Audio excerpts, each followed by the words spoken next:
নির্বাচন নিয়ে ভাবনা প্রত্যাশা হচ্ছে মানে দেশের মানুষ শোষিত, দেশের মানুষ আজকে 54 বছর ধরে অনেক কষ্ট করতেছে, নির্যাতিত। যেন এমন একজন প্রার্থী, এমন একজন মানুষ বা প্রধানমন্ত্রী বিবেচনা আসুক বা পদে বসুক, যেন বাংলাদেশটাকে পরিবর্তন করতে পারে। ভোটার হিসাবে বলতে চাই, আমি একজন দেশের নাগরিক হিসাবে আমি আগামী বৃহস্পতিবার ফেব্রুয়ারি 12 তারিখে আমি যাতে আমার নিজের ভোট নিজে প্রয়োগ করতে পারি এবং আমার পছন্দের প্রার্থীকে জয়যুক্ত করতে পারি, যাতে দেশের শান্তি শৃঙ্খলা এবং উন্নয়নমূলক কাজগুলা যে প্রার্থী করতে পারে তাকে আমার রায় আমি দিব আর কি, এটাই আমার প্রত্যাশা। নির্বাচন নিয়ে আমাদের ভাবনা প্রত্যাশা হচ্ছে আমরা একটা সুস্থ, সুশৃঙ্খল, সুন্দর একটা নির্বাচন আশা করি। আমরা সাধারণ জনগণ হিসেবে কোনো প্রকার কোনো সহিংসতা বা ইলেকশন ইঞ্জিনিয়ারিং যেন না হয়, এটাই আমরা প্রত্যাশা করি। একটা সুষ্ঠু ভোট হোক দেশের মধ্যে, দেশের মানুষের মধ্যে একটা স্বস্তি ফিরে আসুক।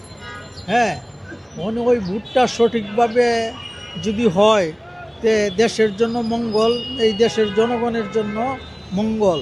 আমরা চাই একটা সুষ্ঠু ভোট অনুষ্ঠিত হোক।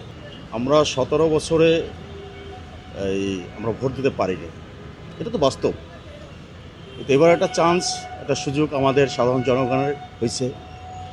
আশা করি আমরা এমন এক প্রার্থীকে ভোট দেব যাতে করে বাংলাদেশটা সুন্দর সুষ্ঠুভাবে চলে, সেই চিন্তাভাবনা করেই আমরা ভোটটা দেব। ভোটটা একটা মানুষের অতি মূল্যবান জিনিস।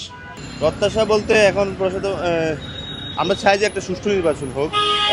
প্রশাসন তো বলতেছে সুষ্ঠু নির্বাচন হবে, কিন্তু কিছু কিছু গণমাধ্যমে দেখা যাইতেছে যে না, সুষ্ঠু নির্বাচন হওয়ার পায়তারা করতেছে, মানে না হওয়ার পায়তারা করতেছে অনেকেই।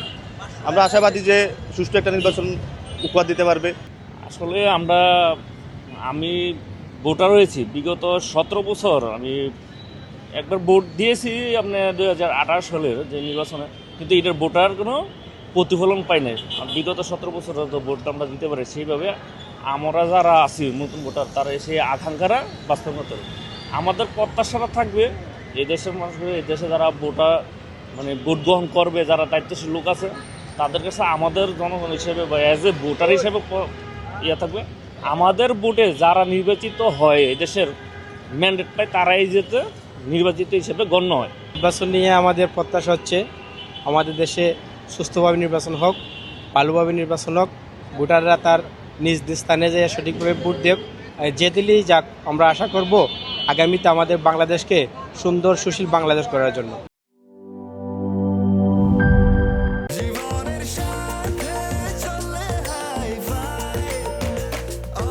স্বাস্থ্যকর অল টাইম, সব সময় অল টাইম হেলদি লাইফ।